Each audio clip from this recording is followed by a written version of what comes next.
Welcome to Fiery Femmes, the podcast where high achieving women build wealth, redesign their careers, and create lives with real freedom. I'm Sheena, an accredited investor, former tech sales professional, and the founder of Fiery Femmes. After a decade across global SaaS, startups, and my own reinventions, I realized the most powerful thing a woman can have is optionality. So, in every episode, we explore the future of work, the psychology of wealth, and the practical strategies that help women build careers and lives that evolve as fast as they do. Just a quick note before we begin, this podcast is for general information and educational purposes only. Nothing we discuss should be taken as financial, legal, or tax advice. We're sharing personal experiences and opinions, and everyone's situation is different. So always do your own research and speak with a licensed professional before making financial decisions. Ash, thank you so much for obviously being on the pod, agreeing to have a chat, and especially we'll be talking about finances as well. So not everyone's open and okay to talk about it. We met in sales. I feel like sales is you are in it for the money, you're talking about money, you better be money motivated. So why not be transparent about it? Because I think so many people are shy away from it. So I don't know. I guess in the sales environment, I feel like everyone's so open about money more so that's made it a little bit easier. But I also started my career in recruiting and it's very similar. Yeah, absolutely. And I'd love to, I guess, start with that. And of course, I know who you are, what you do. But how about give us an introduction of who you are, how to actually pronounce your last name, and what you currently do. Yeah, of course. I'm Laura Bartkiewicz. I am an American from Boston.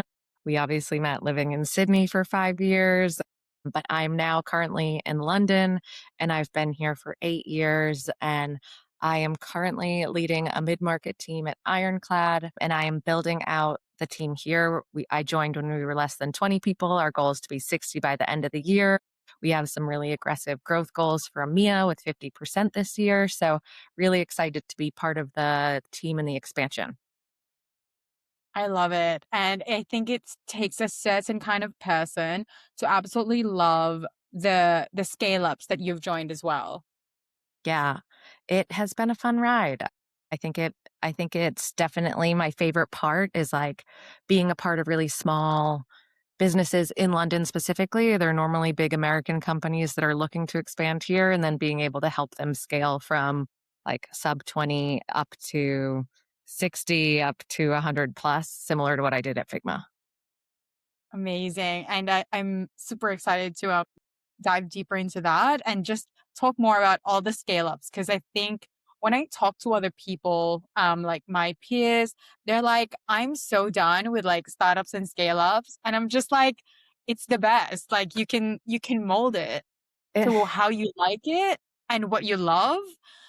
But also I feel like there's just so much more that it offers as well. There are ups and downs for sure. And it is a lot of trial and error to finding the right ones. And I think that can be the hard thing. So I think from my days at LinkedIn, when LinkedIn was acquired by Microsoft, that's when I realized, wow, being in the startup, scale up, pre IPO companies, you can make substantially more money than being in a normal job.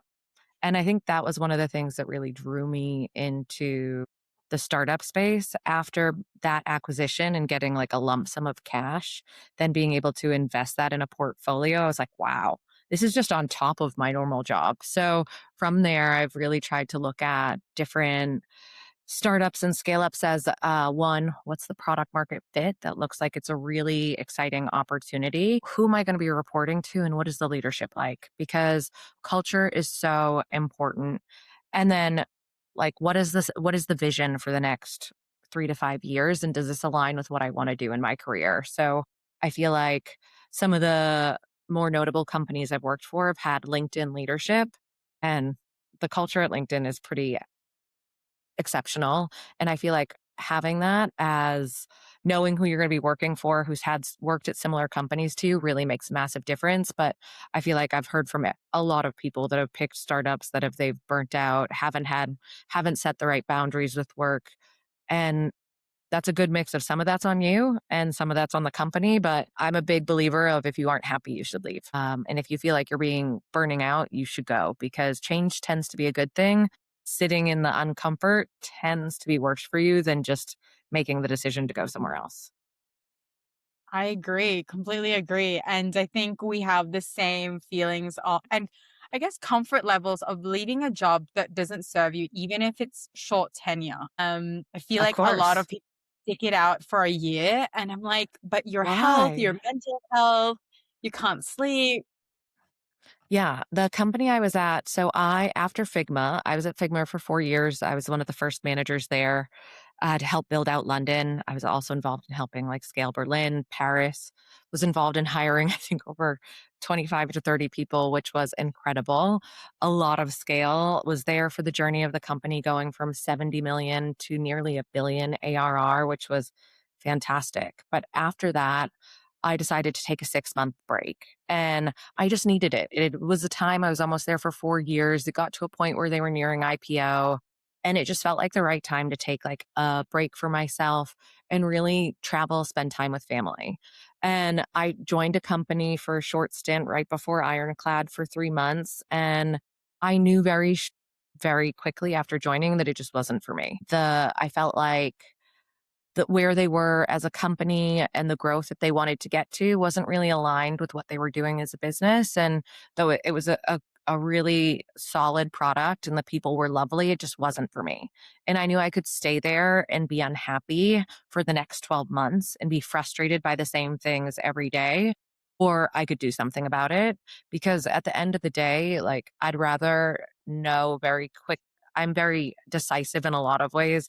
I know what I want and I know what I don't want. And I could complain for the next 12 months or I could change something. And so for me, I'm far happier changing something. And I'm so glad I did because I ended up at Ironclad, which is far more aligned with my values, their growth goals, what they're looking to achieve. And I'm loving being part of a team where that's scaling rather than sitting in the frustrations I had felt for a full 3 months. There you go. And there's no one of my mental sort of beliefs is fail fast, fail often. If it's not working out, we can move. That's okay. And but yeah, people kind of are scared to have that like 3 months or like a short stint. But what I find is most recruiters are actually quite okay with it and they know that it happens. So Well, it's also like for me, I'd rather hire someone that knew really quickly than stayed in a company that for a year that wasn't a good fit. And like 3 months, you don't actually have to keep that on your CV. Delete it. Like for me, I guess I was on a sabbatical, so I can just say I extended that. And maybe that's not the right advice to give to people, but I would. I planning Mine's still on my LinkedIn, but I plan to because I just don't think it is the story that I need to tell. And I think that's the thing with your career. It's your story of what you want to tell, especially on LinkedIn. absolutely, absolutely. And what I'd love to talk about as well, because as you mentioned, you're very decisive and you kind of know what you know what you want out of life. Tell me about how you've designed your life and your career for opportunities. Okay, great question. I'm very goal oriented. So I started my career living in Boston and I'd always wanted to do a semester abroad or travel. And I just didn't make the time to do it. I got into a serious relationship. I dated someone for almost 8 years. And then it got to a point in my mid 20s where I was working in recruiting. I was in Boston and I woke up when I had traveled quite a bit. I was in Hawaii, then I was in Ireland and Portugal. I did like a stint in the Azores by myself. And I was like, what am I doing? Like, life is short. There's so much of the world to see. And in America, you don't have that much holiday. You have like, what, 2 to 3 weeks, maybe? And I kind of set a plan for myself because how hard could it be to find a company to relocate me to Sydney? I'd never been there before. I knew no one there. I just thought, wow, I bet it's a bigger version of Hawaii. And Hawaii felt like I might get island fever because it's quite small. So I set this plan for myself that I'd find a company to relocate me to Sydney. I would get into tech from recruiting. I would end up being able to travel and see a lot of Asia. I'd then find, or APAC, Asia, APAC, both are fantastic. And then my goal was to find a company to move me to London. I would end up in leadership. And my goal at the time was to stay a year in each and then move home. And I ended up doing just that. I feel like I was very tenacious and ambitious with messaging almost everyone on LinkedIn. I really looked at it. I was prospecting for a life change on LinkedIn pretty extensively and messaging people and asking for advice. Hey, I'm hoping to move here. Here's my skill set. Do you know anyone that might be hiring for my profile? Would you be able to introduce me to anyone that you think might hire for my background? And after, maybe 100 messages, not even that many, I got connected to someone who said, yeah, we relocate recruiters all the time. Want to have a Wow. chat? And so I went through the interview process and I had a few chats and I was scared, but I think some of the advice, do it scared. I'm not sure if you've read, there's a book by Susan, I can't remember her last name, but it's all about like feel the fear and do it anyway is the book. And it's all about doing things scared. So I'd had this big offer to move to Australia and my mom was like, Laura, you can always come home.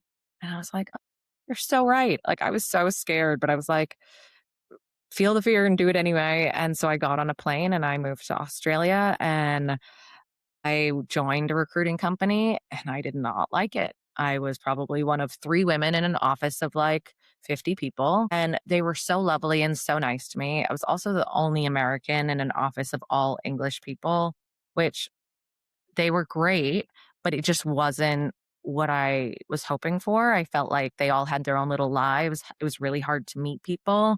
So I moved to Sydney and I started messaging so many people saying, "Who do you know? Is there anyone you could introduce me to? I'd love to hear like how to set my life up because I moved here and I don't know anyone." And had probably bought 25 people coffee, ended up in mailing Steve Barham at LinkedIn and ended up getting an introduction there. And Steve was the person who opened up the LinkedIn Sydney office. So he connected me Wow. to Scott Nelson and David Bellis. And then I went through the interview process and ended up somehow getting a job there because honestly, my interview was not that great. I was so nervous. Oh my gosh, what a time, because I was actually thinking, I'm like, "Who's Steve?" So, that was amazing. So, he opened the, Sydney office, and did you cold outreach to him or someone Yes. introduced I you cold to him? outreached almost everyone and I'd be like, "Hey, I just moved here. I don't know anyone. I saw you're an expat. What's the chance you'll get coffee with me? I'd love to hear how you set up your life in Sydney." And he said, "Hey, I'm actually moving back to the States, but you should meet Scott Nelson and David Bellis because your background looks like you'd be a great fit for our team." Wow. So I would love to just like pause here for the audience who's gonna listen to this. Like you sent out 100 cold outreach messages to people, and maybe one out of the 100 has given you like that door, right? But not many people even try because of the fear of rejection. And for me, like I had people that were not that nice to me. I had people tell me to like figure it out. I had people that were kind of rude, but I was like, you don't matter. But I came from recruiting. So I had been taught thick skin very early on in my career that people are going to reject you, people are going to be mean to you. At the end of the day, recruiting is a numbers game. You need to get 20 yeses to get a no. Sales is a numbers game. You got to get 20 no's to get a yes. Same with recruiting, but same in life. Like you're going to have a lot of people say no to you. And I tend to think of that as more of a redirection than a rejection. Yeah, absolutely. And I love, love, love that message. I always say that you have to shoot the shot. You have to just like try and you get the reps in. It's fine if you kind of embarrass yourself. It's fine if you fail a few times, but you just have to try. And that's how you learn for me. And that's how I think I approached. So I went from recruiting into sales at LinkedIn. And I think that's how I approached it. When I took a recruiting job, I started as a receptionist and I had so many people tell me that like it's really hard, you're not going to do well. The only people that have worked here are very tenured. They all do. They're all exceptional. They know everyone. I was like, okay, well, what do you do every day? And I was talking like the top people and they're like, well, here's what I do. And my goal was I was going to email more people than they did. I was going to call more people than they did. every day until something clicked. And then I was going to try to teach myself the foundations of like how to be better at this and read everything. Then it clicked. And then I didn't have to work as hard because I could work smarter. And I applied the same thing in sales. And I think that just tends to pay off. But you're going to have in sales and roles where you're cold calling, where you're emailing people, you're going to have people tell you like to screw off and they're going to be like, I don't want to talk to you. Why are you calling me? You're going to have people hang up on you and who cares? That's more about them than it is about you. It's not a big deal. Exactly. I love it. I wish more people have that mentality because I feel like they just wouldn't take things so personally and move on with their life. Exactly. And it's like you have to remember it's not personal. Yeah. It's about them. Something happened at their home, at their job. It's not about you. And the faster you can brush it off, like the easier it is to just get back into it. So it's like just move on to the next as quickly as you can and then laugh about it at the end of the day and move on. Yeah, absolutely. And would you say that, I mean, how did these conversations with your peers in recruitment, in sales, how has it shaped your career decisions? And did they expose you to like opportunities that you probably wouldn't have seen if you weren't in that environment? For sure. So when I joined the recruiting company in the States, I'd always heard about this woman who was their top performer who moved to Australia. She picked up her life and moved to Australia with a partner. And I feel like that definitely got into the back of my mind like anything's possible. This woman did really well out of nowhere and then was able to move her life. I'm like, how hard could it be? So I feel like you hear these things and they just like then I was able to come into a role and do quite well for myself. And then I was like, how hard could it be? Once you figure out these certain things, you're like, okay, well, okay, it's going to be hard, but I have a day to do as much stuff as anyone else. If I can do like 5% more, like, why not? Maybe that'll really help me out. And I think the same thing at LinkedIn. Like, I think working at LinkedIn really set up a strong foundation for me because I was surrounded by some incredible people that were very hardworking. So I felt like we worked Monday, Tuesday, Wednesday, like kind of late nights. Like Monday and Tuesday were probably our later nights, and we'd be prospecting all day. Wednesday and Thursday would be like Wednesday I'd probably work late-ish, but Thursday, Friday, kind of a wash. Thursday I'd leave at like 4:30. Friday I'd probably leave at 2. It'd be like I would really set my week up and we kind of all did this. So you were in it together of working late nights with similar people of like prospecting, trying to generate opportunity. But then like you share a lot of ideas at the time. So I remember J Ray and JP always talking about investing and I feel like when the LinkedIn acquisition went through, Microsoft went through, like everyone had cash from that. And for me, I was like, oh, everyone else is investing in the stock market. I should be investing in the stock market. So I feel like when you're with a group of people that are all openly talking about money, it makes it a lot easier to talk about money. And I feel like that really set me up for a strong foundation of thinking I should be investing in the stock market every quarter.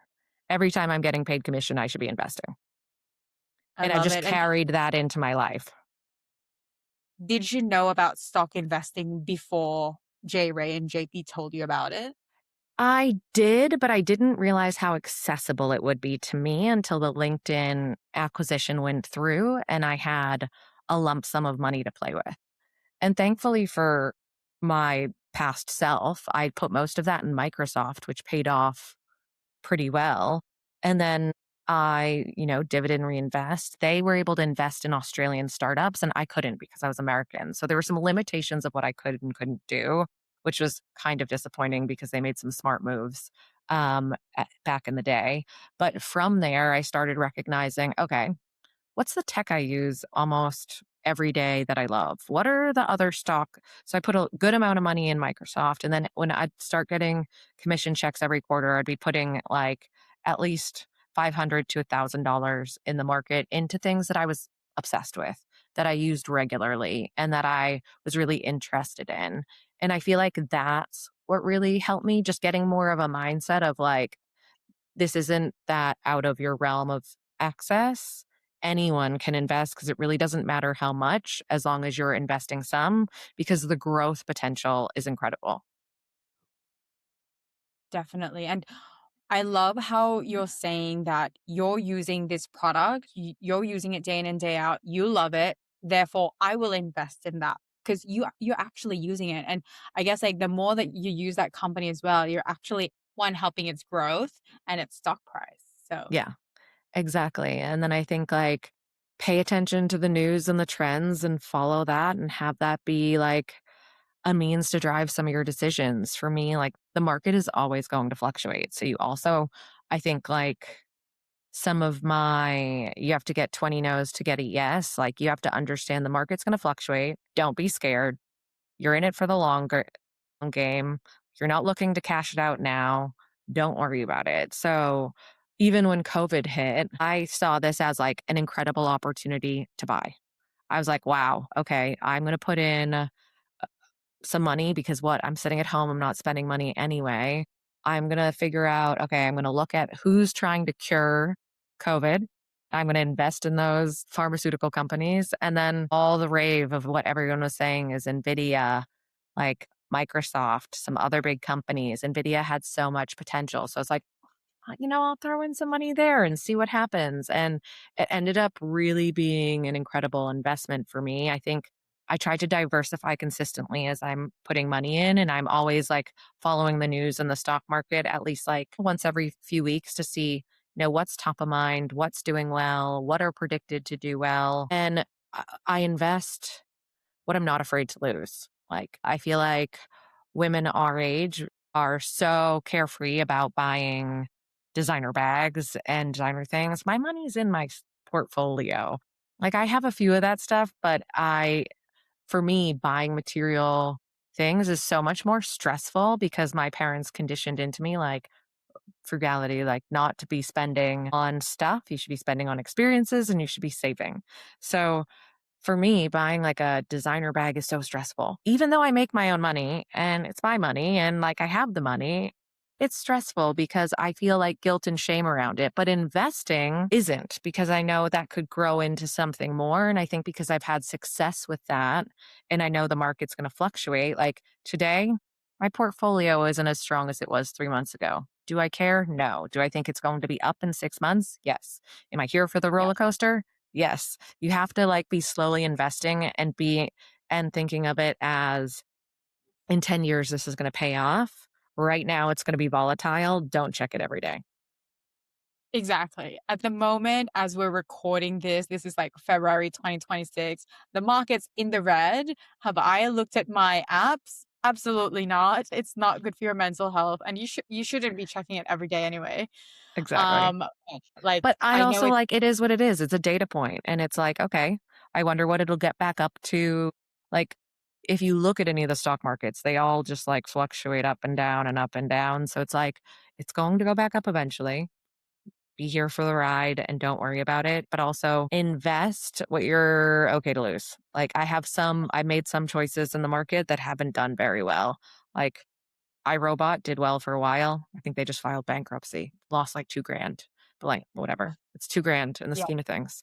There are companies that I've invested, 5K that have gone up like 2000%. So the way of like looking at it is it has to be with you're going to make some bad choices. That's why you diversify because not everything's going to win, but some things will. exactly. And that's it, right? Like you have to stomach the losses, stomach the losses, the lows, but you have to put some money in. There's the skin in the game.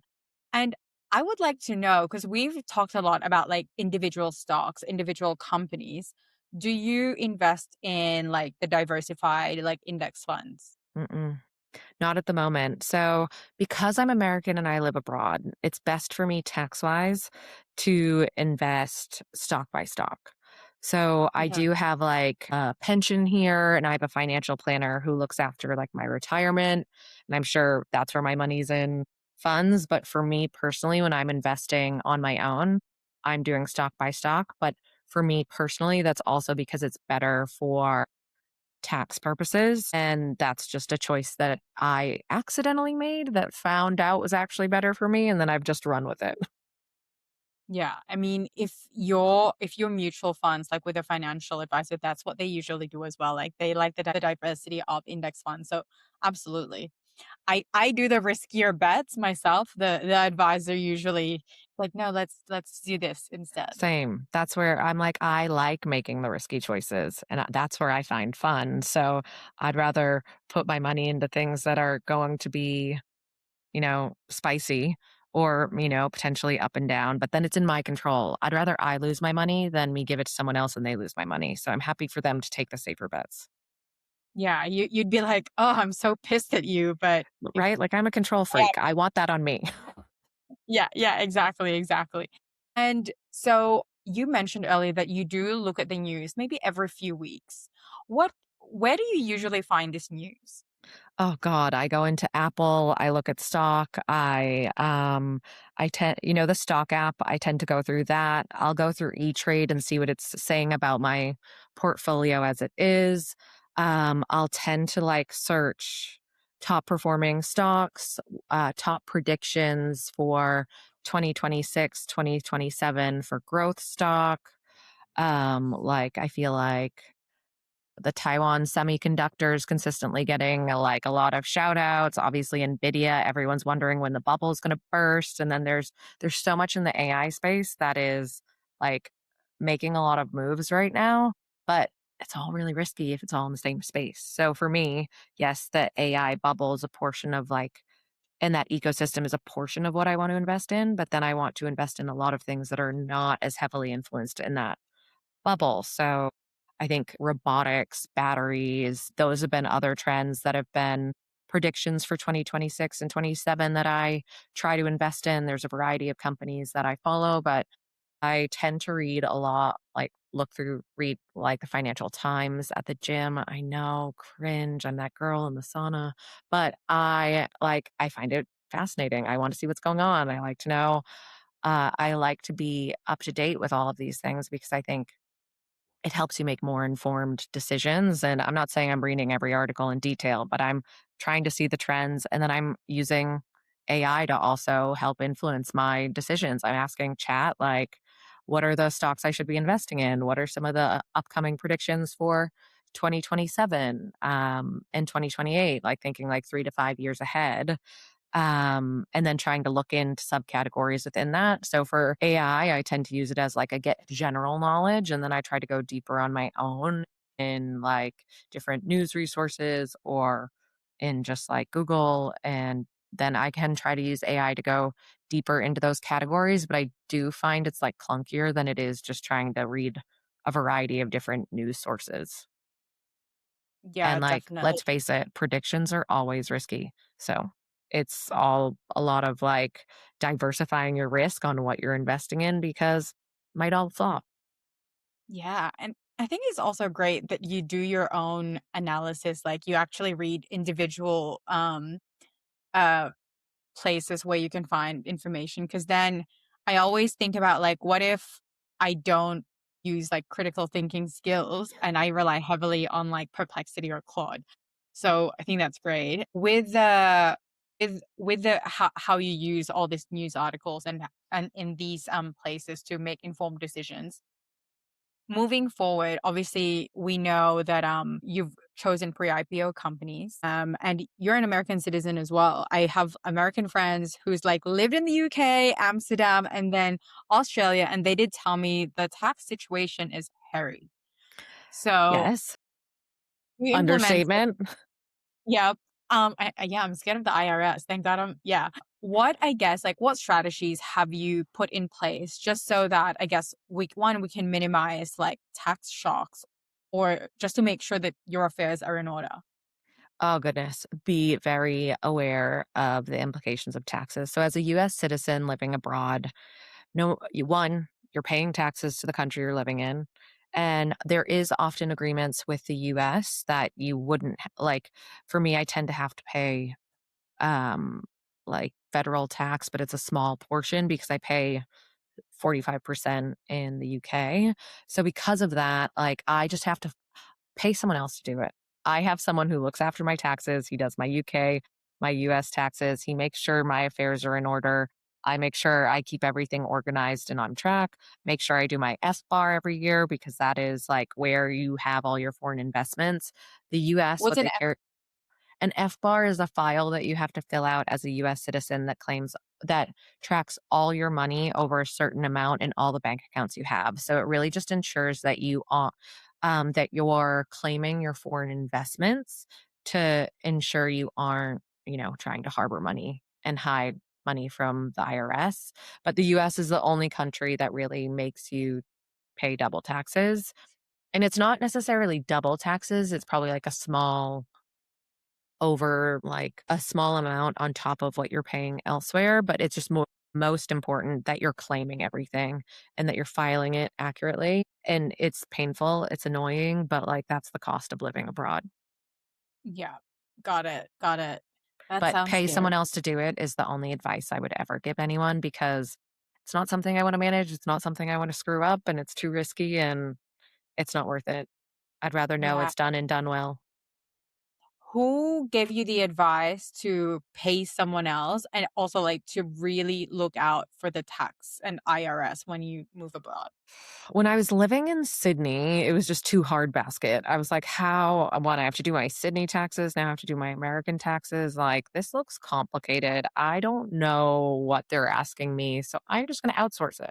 I am very happy to throw money at a problem that is going to end up being like pay dividends in the stress that it removes. So for me, I could stress about trying to figure this out and like get lost in a rabbit hole of trying to understand what they're asking from me, or I could pay and get it done and not have to worry about it.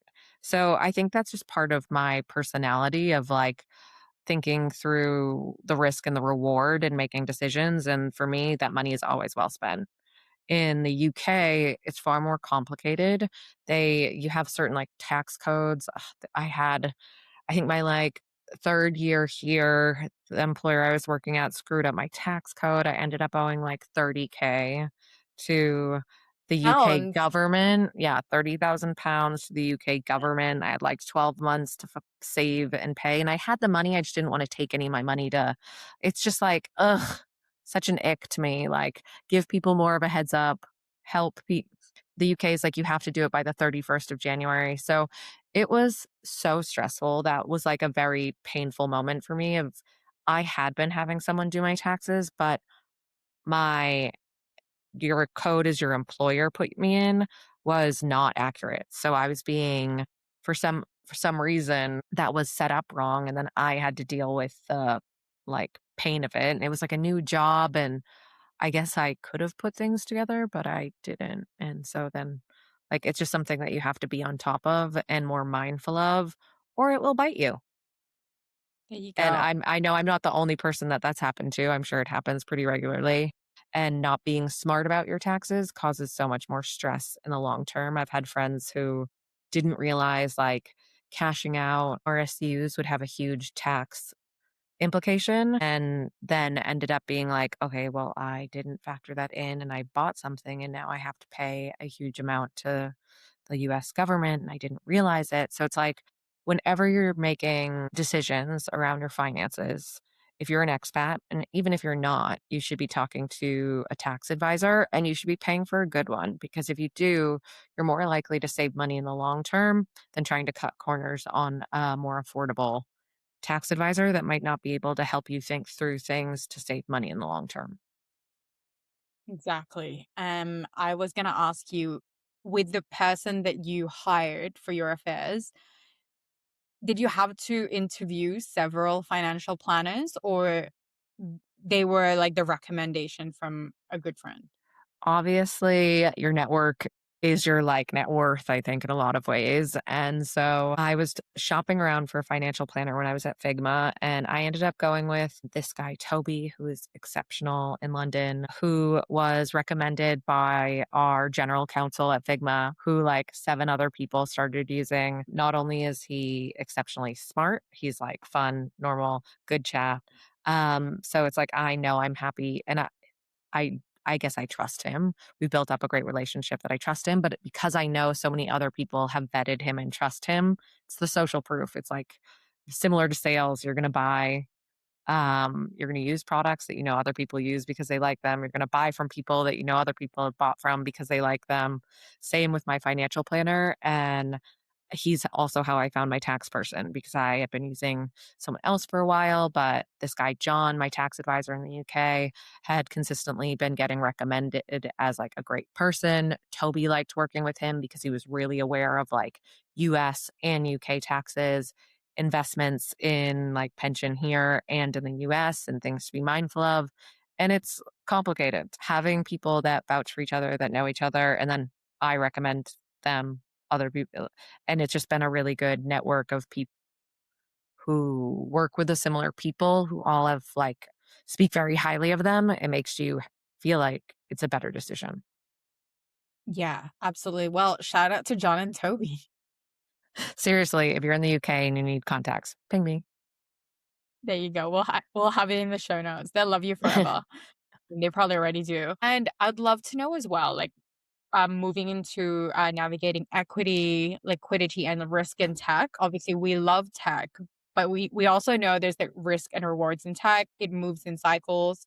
Yes. Tell me how you manage that risk, and also like your gut, right? When it's like in the moment it's red.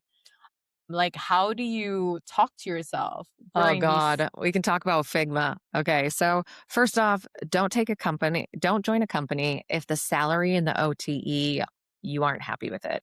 Because that's first and foremost. Equity should always be a bonus. Equity should always be icing on the cake. Equity should always be an added bonus because it's not guaranteed. So people who are like, "Oh, I'm taking 50% salary, but look at all the equity." I'm like, "Okay, that's imaginary money. It's not real." So you have to think of equity as like a bonus, not as a guarantee, first and foremost. So you have to be happy with everything else. So, Figma, for example, I joined Figma as one of the first managers in Figma to help build out the mid market team and then really help build and scale out the geo. And this is almost 5 years ago because I've been out of Wait, Figma for over a year. what what does GO mean? Global Uh, org? in the region. So for EMEA. Okay, So in okay. London, I was the first manager hired to be help really scale the region.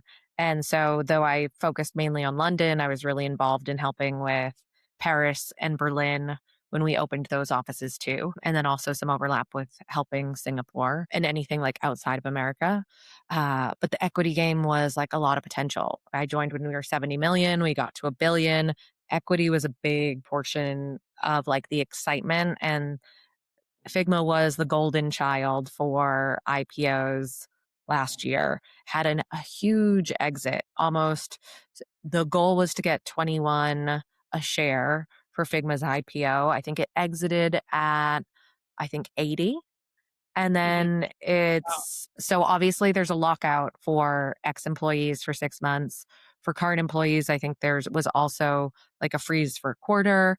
But Figma was at 80 a share. Now Figma's at 22. Back to it's still over what it went to market at, but it's dropped some extensive value. So not only did I have options you have to buy and exercise within a certain point. So I have options that I have till July 2026 that I need to exercise or I lose. And that means I need to buy them and cash them out or they're gone. I think I could technically just buy them and then they're mine, but I need to exercise them or they're gone. And then I also have RSUs, which turn to shares. So when I'm thinking of my options, my financial planner was like, Laura, exercise all of your options when as soon as you can. He's like, you still have all of your RSUs and your shares that you don't have to touch, but be mindful that you have a year. We don't know what's going to happen. Companies tend to fluctuate. It could drop substantially. And by the time I could technically exercise my shares, the price was what started at 80, went down to I think 34. And for me, I was Uh-huh. like, oh, 34. So I was like, I'm going to be conservative and I'm only going to exercise half because what if it went back up to 60 again? It had been 60 like 2 months prior, it had been 80 2 months prior to that. And so now I'm looking at it and it's 22 a share. It's definitely in the red from where I want it to be. But at the end of the day, like it's just money. I look at it and I feel different. I guess I have been so used to watching the stock market consistently. So though I know it's a good portion of money that I was hoping would be larger, it's the is what it is, and there's not much I can do about that. I am hoping they really get their shit together and start releasing some cool stuff. I think in 2 days, they announced their quarterly results, which I'm excited to hear about and hoping that causes some trends to go upward. Come on, Figma. But outside of that, it is what it is, and these are all just learning experiences for future gains and future value realization, and for me, like, I'm happy that I exercised half. What did I do with that half? I put it in my pension and I got tax back on it and I made money back in tax. But I now have a big lump sum in my pension that can help me meet my retirement goals when I am 50. Because my whole goal has been I don't know if I want to retire when I'm 50, but I want to be able to retire when I'm 50 or 45. I talked to my financial planner about 45. And then maybe I don't know, become a yoga teacher and do something else. But I want to know if I want to get out of tech at 45, I can. Do I need to? No. Would it be great to? Yes. But so that's been a lot of my strategy with him. And so being mindful about smartly investing money has been really helpful. And one of the things he told me is, okay, Laura, you have a lot in Figma. Figma's great. Yes, you see the potential there, but do you think other companies could grow faster than Figma? Do you see other companies that are doing better than Figma? That's why you diversify. And so that really clicked something in me. And I was like, okay, taking out half, putting it in this, see what give this another 6 months, and then I can do something else with that. But I think that really clicked something for me. And like looking back, should I have cashed out all my options? Yes. Did I? No. Here we are. Either way, it's going to end up being more than I had to begin with, which was nothing. I had imaginary money that looked like a lot of money with the IPO, has now humbled me a little bit in my process, but it's also humbled everybody else who's worked at Figma too. So it is what it is. And for me, it's just like taking these data points and applying them to your future life, just like you should with everything else. There you go. Making sure that we buy things if we're planning for equity exits, we buy things accordingly and hedge your bets. You know what? Yes. Like with your thinking about like, should I have sold them? I feel like every time I sell an asset in one way, shape, or form, I always kind of like, but what if? So I Always. feel like there's no way to win. It's kind of like a lose-lose thing. Whether like you're selling an asset to buy another asset, there's always something in your mind that like, should I have held that? What if it goes to this? And vice versa. So I think it's like it's a worldwide phenomena. You can just never really guess. And honestly, Toby, my financial planner, was always like, yeah, Laura, what if it goes up? But what if it goes down? I see people lose money from not making action all the time. Better to know that it's this than not. He was right. And I will probably tag him in this later and be like, saws. But at the end of the day, whatever. It's just money and we can make more. And that's kind of how I look at things. But I'll hold my shares for a while before I figure out what to do with that. But at the same time, I've been also talking to my tax person about how do I make sure that, when I do want to exercise these, when I want to cash these out, how do I make sure I'm not screwed in the long run from an American perspective? Yeah, definitely. And just a note to our audience, we're okay paying taxes. We just want a heads up. We don't like tax shocks. No one wants a surprise. No one wants a surprise 30K bill. I'm very happy to pay my taxes. I'm very happy to cash out and pay. I just don't want to think I have more money than I do and have a surprise bill and then have the stress of figuring that out because I wasn't thoughtful about it. Exactly, exactly. And this is a question actually that's such a beautiful message for all of our pre-IPO people who's listening to this. Yeah, take note. I definitely my financial planner also had the same tip to me. Was like this is like very heavy on the Zoom stock. We need to diversify. And I'm just like, yeah, but it's going to be like this, it's going to be like that. And lo and behold, who was right and who was wrong? Glad that Listen I to your also financial planner. They have history that is applicable that we are unaware of. Yeah, but the same as you, I was hesitant to like cash them all out. I hedged my bets and just like cashed out a portion. And then looking back, I'm just like, should have listened. But now it's going up again. So I'm just like, should I have sold them? So again, like you And just then at never the know. same time, it is like, if you're happy to do the long-term play, fine, but you have to be willing to wait. For me, I don't want to buy property right now. I don't want to do anything with it. So I'm happy to wait, at least with my RSUs, my options. I'm going to have to sort within the next 6 months. But I think it's what else do you want to get out of this? That's like really thinking about it in a way of having a lot in one thing is never a good idea. And I think thinking of it as Toby said to me, do you think other companies can grow faster than the company that you have all this money in right now? Do you think it's worth diversifying in that because other companies could do better over the next year, over the next 2 years, so that those could get you to 10% growth or 15% growth? And where you have your money right now might only get you to 2 or 3% growth. So it's like when you're thinking of trying to retire at 45, as I set for a goal, like, is this where you want to keep your wealth? And there you have it. You got your answer there. That's pretty cool. And I really enjoy this conversation because not many people know the anxiety, probably a good thing for them. The anxiety of watching a stock and like and just can't I couldn't believe at the time that I'm like, why am I stressing over this? Like I didn't have this before and have it now. It's kind of like to your point, it's like paper money anyway. Yeah, your imaginary But money, your monopoly money turns real and you're like, shit, this is so stressful. But at the end of the yeah, day, like you didn't have it before, it didn't exist. Now that you do, like try to brush it off. It's not that big of a deal. you know what, Laura, actually, this is why they say more money, more problems. True. But at the same time, like I think the more you stress about it, the more you try to control something that you can't really control. And like at the end of the day, you kind of have to just like let that be because there's literally nothing you can do about it. So why worry about it? There you go. That's very the yoga in you is coming out. So I love Oh, for it. sure. Can you see my this print Iceberg. that my aqua bumps is the Oh, same one that was at the yoga studio in Sydney that I went to all the time, Power Living in Bondi. So I brought I this love back with Powerful. me. Me Oh, too. that's so Miss that. nice. I actually wanted to ask you what is this was supposed to be like the beginning of the podcast, which I'll probably edit to the beginning. What is something that is not on your LinkedIn profile? Ooh, okay. Something that's not on my LinkedIn profile. I love to run for fun.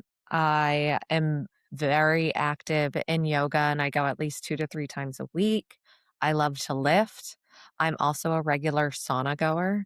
I also have a Vedic meditation practice that I picked up a few years ago during COVID, which one of my girlfriends got me onto, which like really changed my life.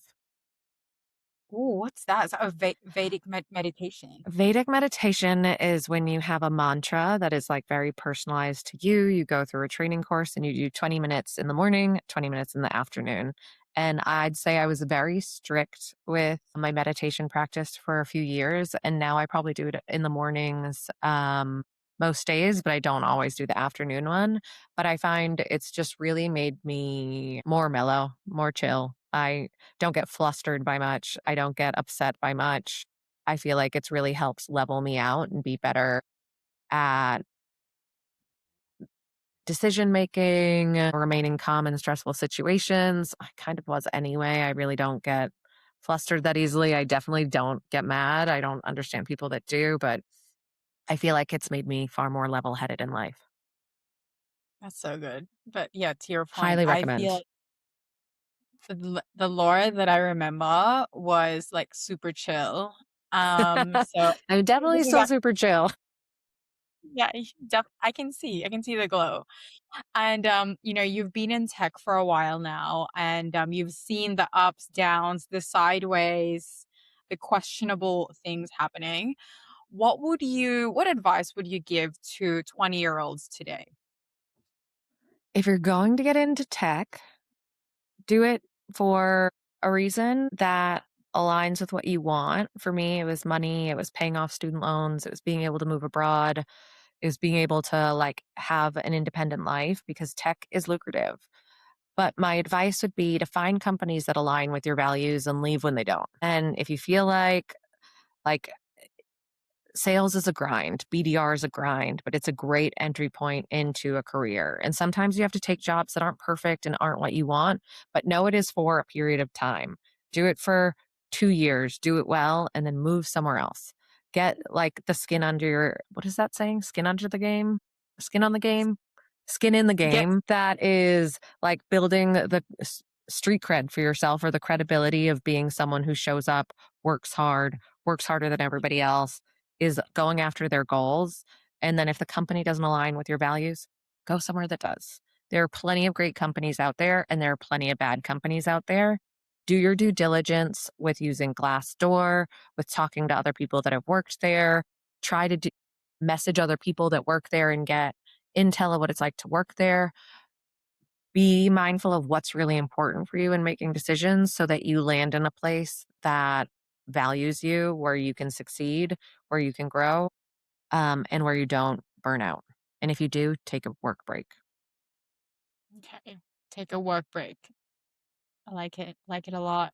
Yeah, I took 6 months off after Figma, and mainly because it was such a chaotic scale. And I felt like I was getting to a point of burnout, but also that I just needed more time to be with my family, and I felt like it would really help, like, revive me and bring me back to, like, myself, and it did. A work break does wonders. So, I think only it's very personal and only you know what it is, and it's also hard financially. So, you have to be, like, mindful of, like, savings and planning and ensuring that you can do that, but I would try to recommend that between every go of, like, for me, I think every 4 years, I wanna try to take 6 months off. That is so amazing and such a privilege. I always think Seriously. that I'm pretty grateful that I was able to do things that I've done and doing. And it's super important. A lot of people don't want to or just can't, but like it's an incredible thing to be able to do. Right, like, I'm a single woman, I don't have kids, I don't have pets, I can do that. I also have been very mindful with my money to make sure that I'm, like, constantly saving, like, yes, I go out, I enjoy my life, but I'm saving. My mom really instilled to me early that, like, you should always have at least a year's worth of salary in the bank, or, like, or you should be stressed out about it, kind of. So it's like you should be mindful of what you're spending if you don't have that because you never know what could happen. And obviously, this was the first 6 months I'd ever taken off. So it had taken me 15 years in my career to be able to take 6 months off. Will I do it again in 4 years? For sure, but I'm also at a point in my career where I can do that. You probably in between jobs in, like, moving from, like, recruiting to sales to leadership, your first 3 to 4 jobs, you probably can't. But I would be trying to think out, like, what do you need? For me, I needed a month or 2 in between, and that was perfect. So, like, as you get more senior in your career, as you get more time under your belt, as you save more, you're allowed to you can give yourself more freedom, but if you have kids, you probably can't.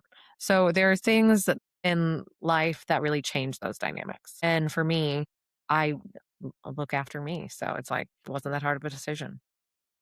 Oh my god, it's amazing, and you deserve it. You work so hard.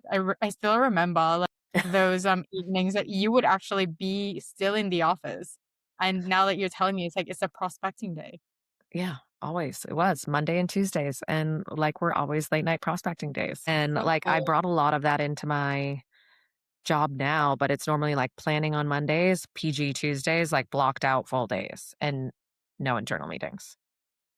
But I'm not What's expecting people to work P late. what's PG Tuesdays? Pipe gen, Prospecting?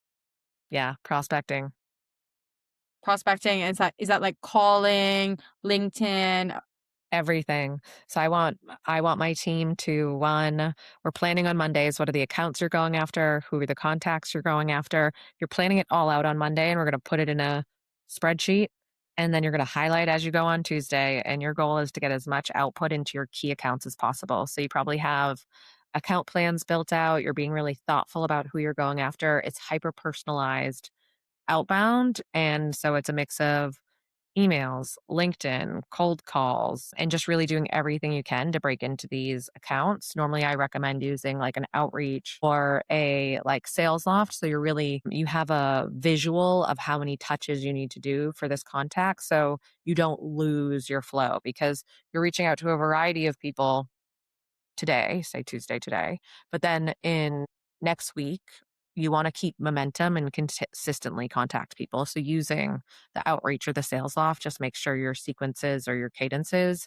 are like following up. But for me, it's hyper personalization. You shouldn't be using just automated emails anymore. That's so like outdated and it doesn't work unless you're just adding value and inviting to events.